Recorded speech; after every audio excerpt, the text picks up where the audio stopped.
오늘 우리에게 주신 하나님의 말씀은 마태복음 23장 8절 말씀입니다. 신약 39면에 있습니다. 마태복음 23장 8절 말씀을 함께 읽겠습니다. 이 계시의 말씀을 읽을 때 살아계신 주님의 음성을 들으실 수 있기를 바랍니다. 그러나 너희는 랍비라 칭함을 받지 말라. 너희는 선생은 하나요. 너희는 다 형제니라. 아멘.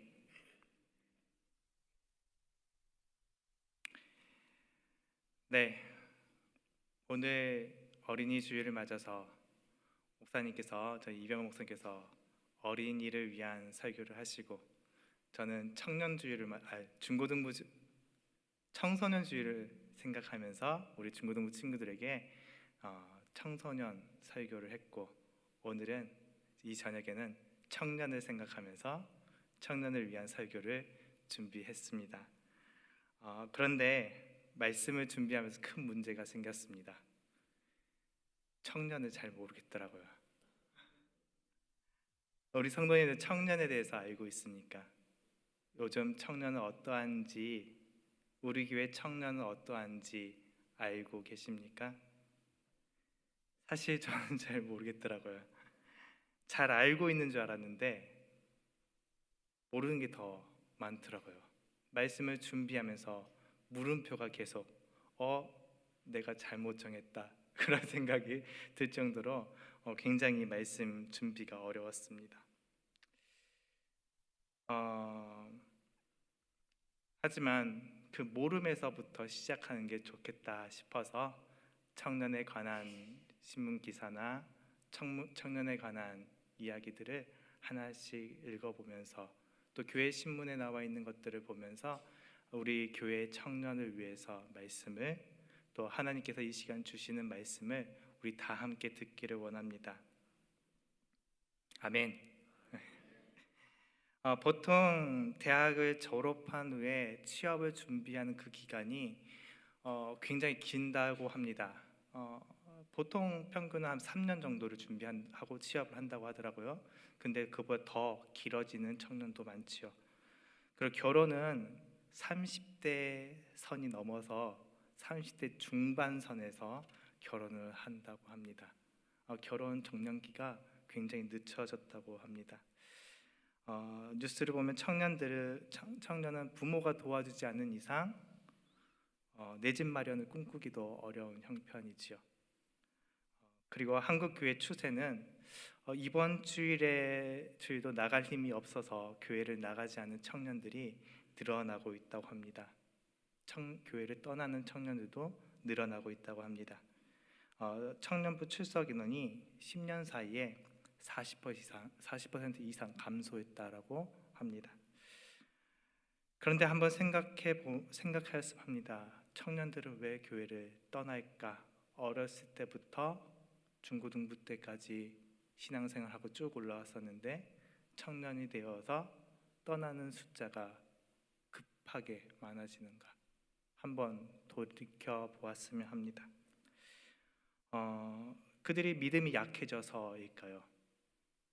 청년이 교회를 떠나는 것이 믿음이 약해져서 이제 혼자 타지에서 신앙생활을 해야 하니까 그 믿음이 약해서 떠나는 것일까요?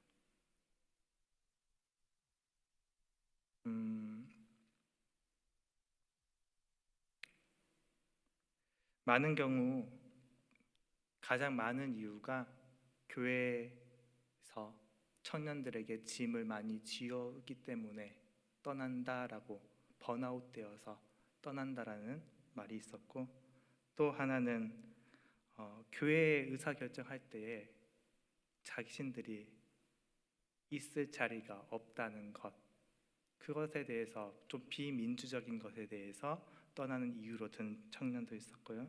그리고 끼리끼리 문화가 너무 심하다도 있었습니다. 오늘 말씀에 예수님께서는 1절에서 12절 말씀까지 바리새인들의 문제에 대해서 지적하고 있습니다. 이야기하십니다.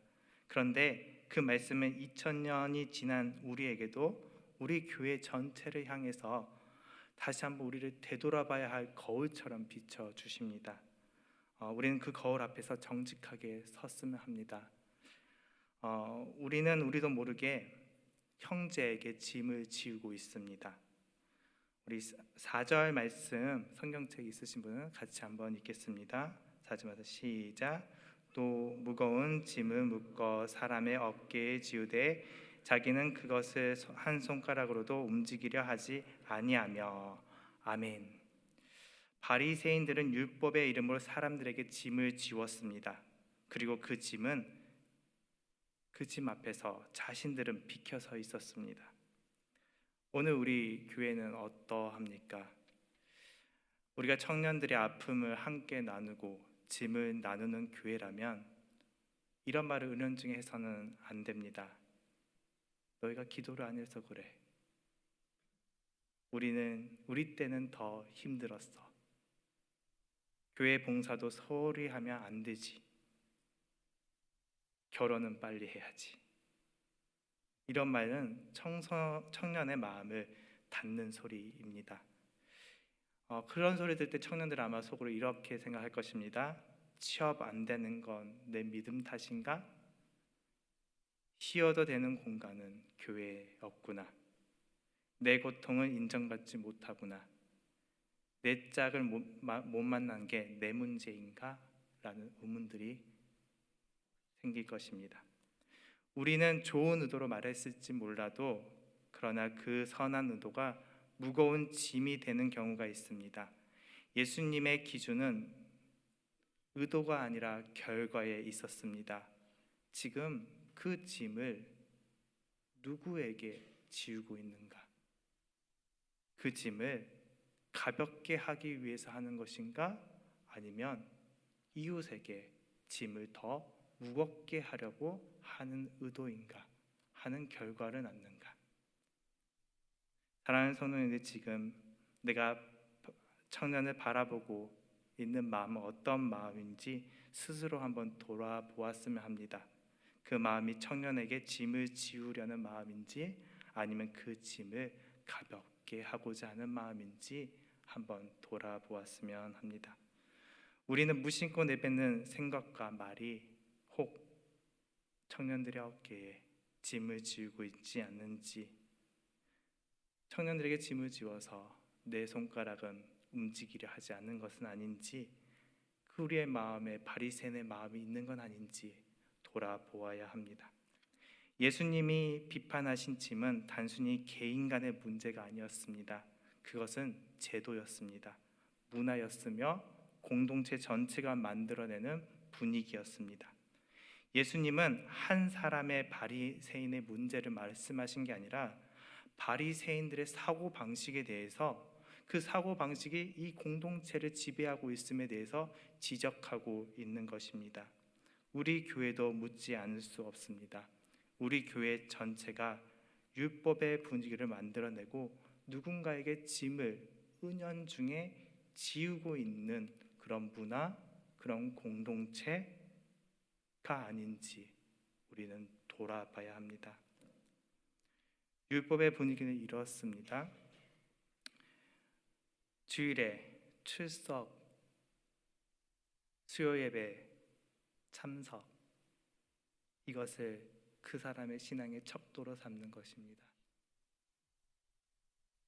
실패한 사람 기도가 부족해서라고 여기고 특정한 교회 안의 행동을 하지 않으면은, 그 기준을 통과되지 않으면 공동체에 속하지 못하고 말씀으로 사람을 재단하는 것, 이것이 바로 율법적인 분위기 속의 공동체입니다. 심히 필요한 영혼을 향해서 얼마나 힘들까라고 생각하기보다 권사가 돼서, 장로가 돼서, 집사가 돼서, 구역장이 돼서, 교구장이 돼서, 목사가 돼서 문제가 많은 것으로 생각하진 않는지 우리는 돌아봐야 합니다. 그러나 은혜가 가득한 분위기에 교회는 다릅니다. 지쳤을 때 쉬어도 되는 공간이 됩니다. 성김과 봉사를 강요하는 곳이 아니라 은혜가 흘러 넘쳐서 성김과 봉사가 나오는 곳입니다. 실수한 사람, 실패한 사람을 위로하고 돕고자 곁에서 돕고 내가 먼저 달려가서 도와야지라고 여기는 공동체입니다. 있는 그대로 내가 원하는 어떠한 모양으로 바꾸려는 것이 아니라 그 모습 그대로를 받아들이는 공동체가 바로 은혜가 가득한 분위기의 공동체입니다. 어떠한 질문을 해도 혹은 내 마음의 신앙에 의심이 생겼을지라도 그 의심이, 그 질문이 믿음이 없어서가 아니라 믿음을 향해 나아가고 있는, 성장하고 있는 것임을 인정하고 바라보는 공동체입니다. 고통을 함께 지고 그리고 기쁨은 어떻게 해야 되겠죠? 기쁨은 나누는 공동체입니다. 이러한 공동체가 은혜가 가득한 공동체입니다. 예수님은 마태복음 11장 28절에서 이렇게 말씀하십니다. 수고하고 무거운 짐진 자들아 다 내게로 오라. 내가 너희를 쉬게 하리라. 아멘. 교회는 예수님의 짐을 내려놓으라고 수고하고 무거운 짐진 자들을 초대해서 쉼을 주라고 하는 공동체, 믿음의 공동체가 교회입니다. 그런데 오히려 쉬고자 하는 영혼들에게 짐을 더 지어서 그 짐에 허덕이다 쫓겨가게 하는 곳은 교회라 불릴 수 없지요. 청년에 대해서 알면 알수록 얼마나 수고하고 무거운 짐을 많이 지고 있는지 알게 되더라고요. AI라는 파도에서 사회초년생들은 무언가를 배워야 하는, 세상을 배워야 하는 배움도 빼앗기는 그런 시대가 곧 도래하고 있습니다. 아니, 지금 벌써 도래하였습니다.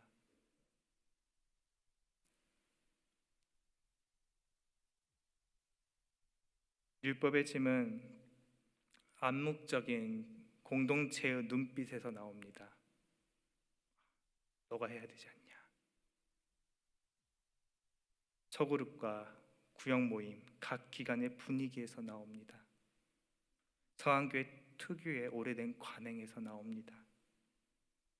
교회 율법적 문화는 복음의 문화, 은혜의 문화로 바뀌어야 합니다. 이것은 한 사람이 할 수 있는 것이 아닙니다. 우리 모두가 그러한 분위기, 은혜의 문화가 흘러가게끔 만들어야 합니다.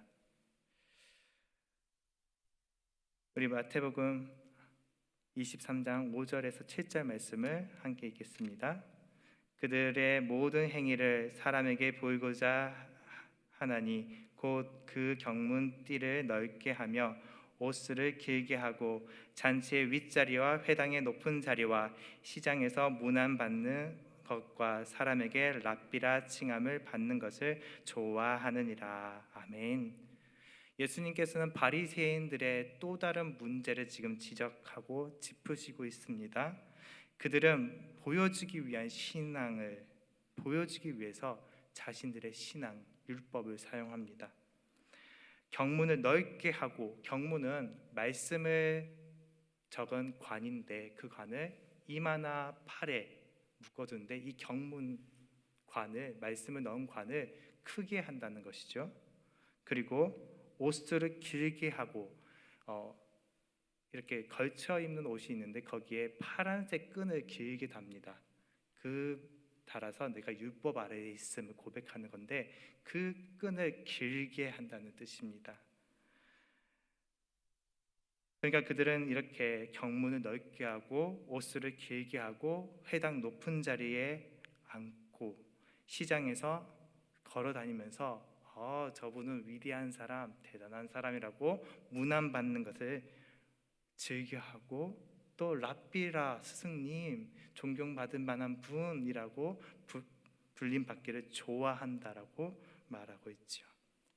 이건 단순히 허영의 문제를 말하는 것이 아닙니다. 신앙 공동체 안에 위계, 질서, 권력의 작동, 그 체계를 말하고 있는 것이죠. 누가 더 신앙이 좋은가? 누가 더 헌신적인가? 누가 더 오래되었는가? 누가 더 직분이 높은가?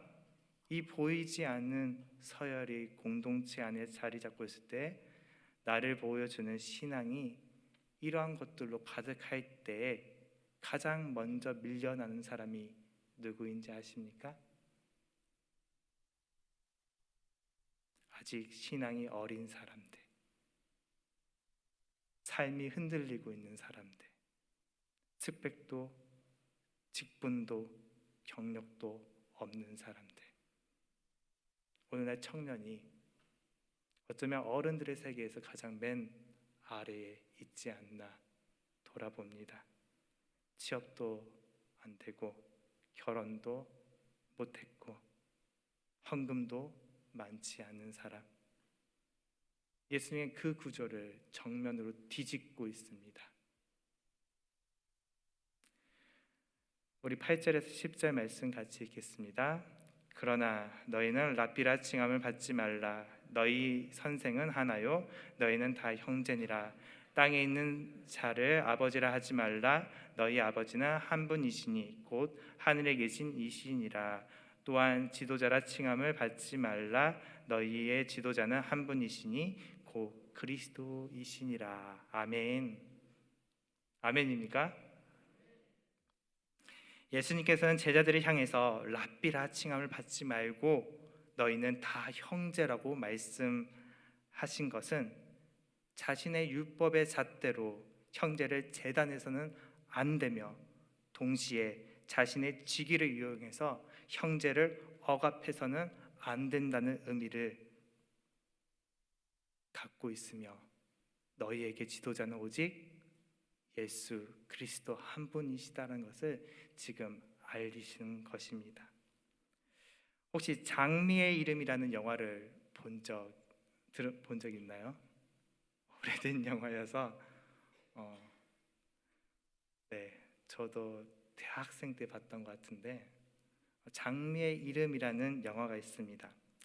움베르토 에코의 소설을 원작으로 한 영화인데요. 영화는 성경 필사를 연구하는 수도원을 배경으로 합니다. 네, 처음 들어오죠? 그런데 이 수도원에는 이상한 일이 생겨납니다. 그것은 수사들이 한 명씩 죽어가는 것입니다. 그들의 혀에는 검은 자국이 있고 손가락에도 검은 자국이 있습니다. 수도원장은 의문의 이 살인사건, 죽음에 대해서 알고 싶어서 프란치스코 수사인 윌리엄에게 사건을 해결해 달라고 부탁을 합니다. 윌리엄은 그 원인을 찾다가 그 원인을 알게 됩니다. 그것은 아리스토텔레스가 쓴 희극 책에서 비소가 발견되었기 때문입니다. 그 책을 읽은 수사들은 다 죽게 되었습니다. 왜냐하면 그 수도원에는 한 가지 규칙이 있었습니다. 절대 웃어서는 안 된다. 웃으면 두려움이 사라지고 웃으면 하나님을 두려워하는 마음이 사라진다. 그래서 절대 웃어선 안 된다라는 규칙이 있었죠. 그런데 수사들이 밤에 몰래 그 책을 찾아가서 재미있는 책을 찾아가서 이렇게 넘기면서 침을 이렇게 바르면서 이렇게 책을 넘긴 거죠. 그러다 침을 바르면서 책을 넘기다가 비소에 중독되어서 죽게 되었던 거죠.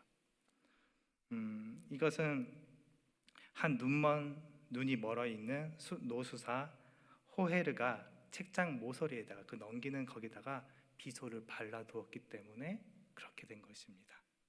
이 노수사는 오래된 이 전통을 지키고 싶었습니다. 절대 웃어서는 안 된다라는 것을 지키고 싶었을 것입니다. 그의 신앙에선 그게 정말로 바람직한 것이었습니다. 우리 성도님 중에서는 교회 안에서는 웃으면 안 된다라고 생각하시는 분 있나요? 있으신가요? 교회 안에서 절대 웃으면 안 된다라고 생각하시는 분 있나요? 혹 그렇게 생각하시는 분도 있을 수 있습니다. 교회는 거룩한 곳이니 웃어서는 안 된다, 경건한 마음으로 거룩하게 있어야 된다 라고 생각하시는 분도 있을 수 있습니다.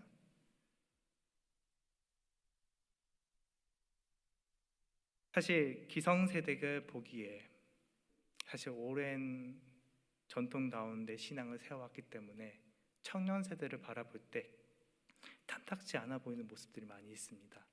혹은 새신자가 왔을 때 나와 다른 문화와 생각으로 자라온 신앙인을 보았을 때 탐탁지 않을 수가 있습니다. 그러나 기억하십시오. 너희는 선생은 하나요 너희는 다 형제니라. 아멘. 청년은 가르쳐야 할 대상이 아니라 함께 하나님 앞에 선 형제 자매입니다. 평생을 지켜온 나의 율법으로 청년을 제단하는 것이 아니라 청년의 신앙과 자아를 인정하면서 나와 한 형제임을 고백하는 성안교회 되기를 주님의 이름으로 축복합니다. 무언가 조언하고 싶을 때는 이렇게 하면 어떨까요? 10분간 먼저 듣습니다. 청년이 하는 얘기를 먼저 듣습니다. 그 다음에 그랬구나, 힘들었구나 라고 얘기해 주는 것이지요. 설교 100번 듣는 것보다 제가 입 바른 말 열심히 한 것보다 한 번 그렇게 그랬구나, 힘들었겠구나 라고 하는 것이 더 은혜가 될 것입니다. 그리고 교회와 청년부의 의사결정하는 그 자리에서 청년의 목소리를 귀 기울여 주셔야 합니다. 예산 편성이나 교회 방향을 설정할 때 청년이 참여할 수 있고 떳떳하게 이렇게 참여할 수 있게 토론 문화가 이루어지는 교회가 되기를 바랍니다.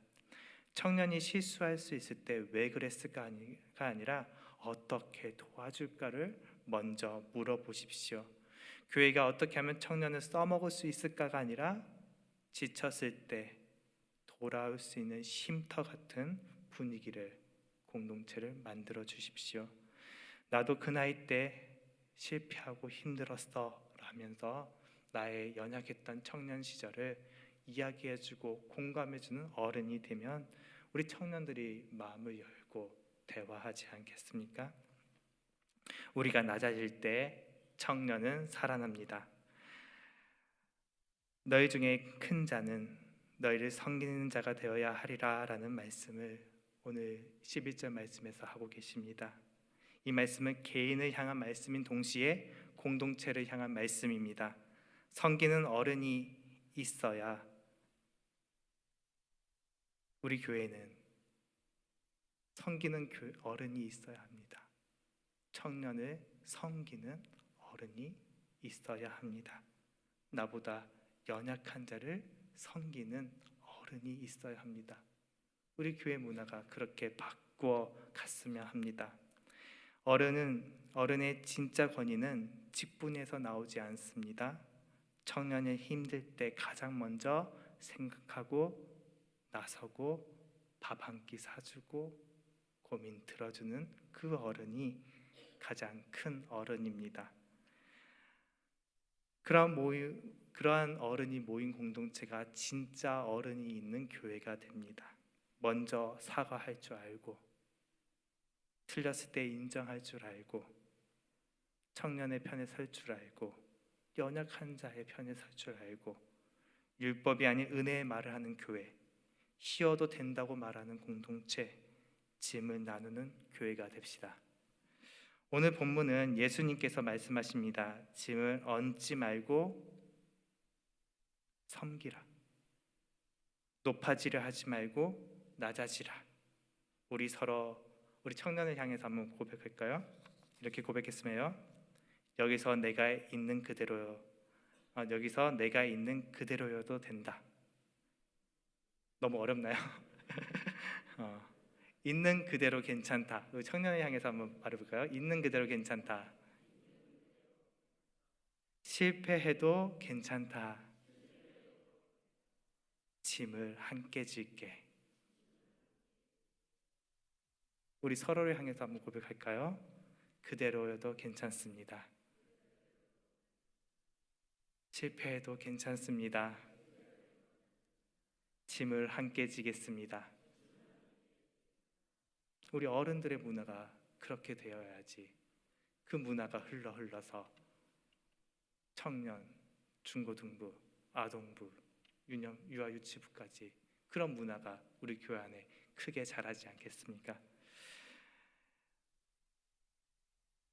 방금 고백한 이 말이 살아있는 공동체 되고 또 그게 살아날 때 우리 주님이 원하시는 교회가 됨을 믿습니다.